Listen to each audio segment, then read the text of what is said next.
नमस्कार. एबी मराठीमध्ये मी समाधान आपलं स्वागत करतो आहे. 2024ला माढा लोकसभा मतदारसंघामध्ये नेमकं काय होणार? रणजितसिंह नाईक निंबाळकर यांना भाजपा पुन्हा उमेदवारी देणार आहे का? की मोहिते पाटलातील धैर्यशील मोहिते पाटील यांनी ठोकलेला शेड्डू मतदारसंघाची गणित बदलणार आहे? रणजितसिंह नाईक निंबाळकर आणि भाजपाची डोकेदेखू यामुळे वाढणार आहे का? नेमकं काय होणार 2024च्या माढा लोकसभेसाठी? आणि नेमकं रणजितसिंह नाईक निंबाळकर आणि मोहिते पाटील यांच्यामधला कलगीतुरा का चर्चेचा विषय ठरतो आहे, या अनुषंगानं या व्हिडिओच्या माध्यमातून मी आपल्याशी चर्चा करणार आहे. खरं तर 2019ला ऐन वेळेस मोहिते पाटलांनी त्या ठिकाणी राष्ट्रवादीमधून भाजपामध्ये प्रवेश केला आणि त्यानंतर भाजपाचं कमळ हे माढा लोकसभा मतदारसंघामध्ये पहिल्यांदा फुलवण्यासाठी मोहिते पाटील परिवारातील प्रत्येकानंच त्या ठिकाणी जंगजंग पछाडलेलं होतं.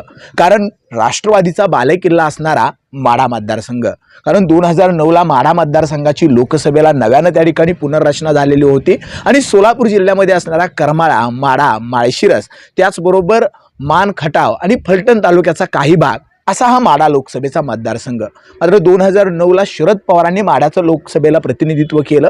त्यानंतर 2014ला मोदींचा झंझावत असताना सुद्धा राष्ट्रवादीच्या तिकिटावरती विजयसिंह मोहिते पाटलांनी त्या ठिकाणी राष्ट्रवादीच्या घड्याळाची टिकटिक त्या ठिकाणी जोरात वाजवलेली होती. मात्र 2019ला मोहिते पाटलातील रणजितसिंह मोहिते पाटलांना त्या ठिकाणी उमेदवारी मिळावी यासाठी मोहिते पाटील कुटुंबीय आग्रही होतं.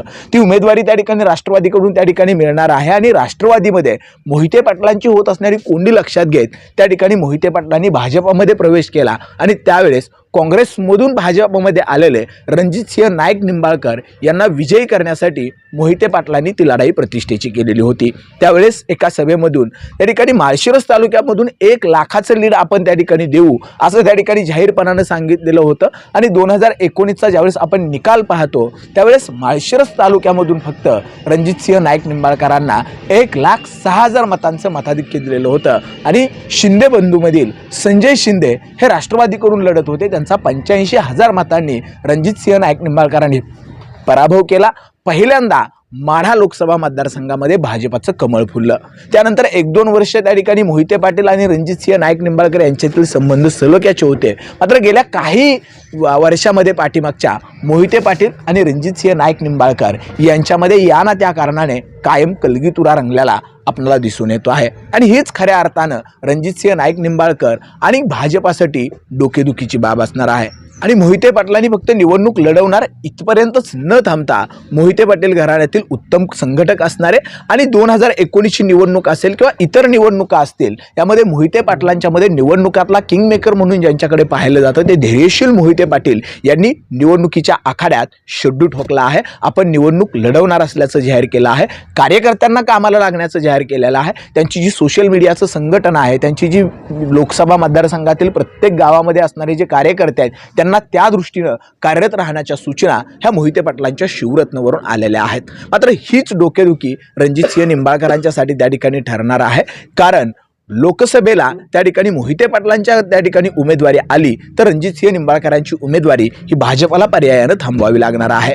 मात्र दुसऱ्या बाजूला रणजितसिंह नाईक निंबाळकरांनी सुद्धा बेरजेचं राजकारण हातामध्ये घ्यायला सुरुवात केलेली आहे आणि अजित पवार त्या ठिकाणी राष्ट्रवादीत फुटून भाजपाशी त्या ठिकाणी सलोखा साधल्यानंतर सरकारमध्ये स्थापन झाल्यानंतर शिंदे बंधू मधील बबनदादा शिंदे असतील किंवा संजय शिंदे असतील हे उघडपणानं अजितदादांच्या बरोबर आलेले आहेत आणि मोहिते पाटलांचे पारंपरिक राजकीय विरोधक म्हणून रणजितसिंह नाईक निंबाळकरांनी शिंदे बंधूंशी आपली जवळीक जी आहे ती जवळीक त्या ठिकाणी वाढवलेली आहे.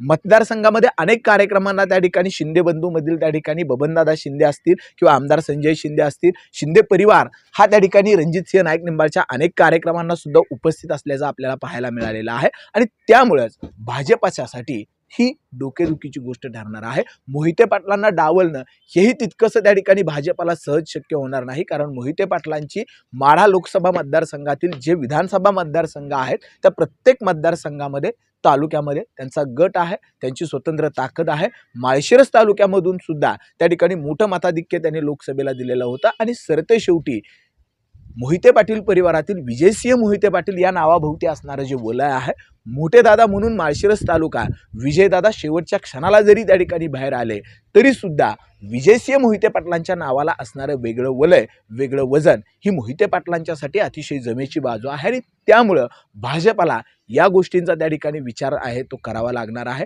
अजूनही विरोधी गटाकडून कोण निवडणुकीच्या मैदानात येणार याविषयी जरी चर्चा नसल्या तरी लोकसभेला दिवसाच्या बाबतीत बघितलं तर कालावधी खूप असला तरी निवडणुकीच्या तयारीच्या बाबतीत मात्र खूप कमी कालावधी त्या ठिकाणी राहिलेला आहे आणि त्यामुळेच माढा लोकसभा मतदारसंघाची गणितं जर भाजपला त्या ठिकाणी व्यवस्थित त्या ठिकाणी हाताळायची असतील तर भाजपला मोहिते पाटील परिवाराला दुखावून चालणार नाही। मोहिते पाटील असतील किंवा मोहिते पाटील समर्थक असतील त्यांचा विचार घेऊनच माढ्याचं जे लोकसभेचं तिकीट आहे ते भाजपला त्या ठिकाणी फायनल त्या ठिकाणी ठरवावं लागणार आहे। तर दुसरीकडं रणजितसिंह नाईक निंबाळकर हे सुद्धा शिंदे बंधूंच्या जवळ असल्यामुळं रणजितसिंह नाईक निंबाळकरांची समजूत नेमकी कशी निघते आहे, त्यांनाच उमेदवारी पुन्हा दिली जाते आहे का यावरती सुद्धा माढा लोकसभेचं गणित जे आहे ते अवलंबून असणार आहे।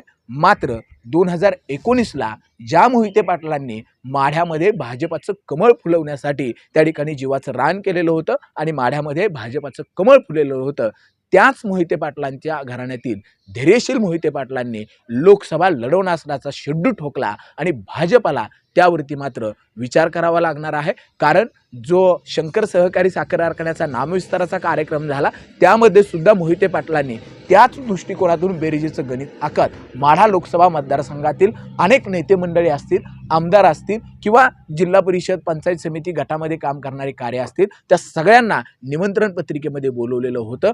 रणजितसिंह नाईक निंबाळकरांचे फलटणचे पारंपरिक विरोधक असणारे रामराजेंना सुद्धा त्या ठिकाणी निमंत्रण होतं, मात्र रणजितसिंहांना त्या कार्यक्रमाला जे आहे ते त्या ठिकाणी बोलवलं नव्हतं। त्यामुळे मोहिते पाटील आणि रणजितसिंह नाईक निंबाळकर यांच्यामध्ये वाढत असणारी ही दरी भाजपा येणाऱ्या काळात त्या ठिकाणी कमी करू शकतो का, वरिष्ठ नेतृत्व यावरती विचार काय करू शकतं, यावरतीच माढ्यामधलं कमळ हे सहजपणानं फुलणार का माढ्यामध्ये त्या ठिकाणी पुन्हा विरोधक त्या ठिकाणी राष्ट्रवादीची तिकिटे वाजवण्यासाठी यशस्वी ठरणार हे सगळं या गणितावरती ठरणार आहे। आणि त्यामुळं मोहिते पाटलांनी माढ्याच्या लोकसभेच्या रणांगणामध्ये धैर्यशील मोहिते पाटलांनी ठोकलेला शेड्यू हा भाजपला निश्चितपणानं विचार करायला लावणार आहे। नेमकं काय घडतं या लोकसभेमध्ये, नेमकं काय होऊ शकतं, तुम्हाला नेमकं या माढा लोकसभा मतदारसंघाच्या निवडणुकाविषयी नेमकं काय वाटतं हे जरूर कमेंटमध्ये सांगायला विसरू नका। अशाच प्रकारच्या राजकीय विश्लेषणाच्या नवनवीन व्हिडिओसाठी आपण पाहत राहा AB मराठी न्यूज।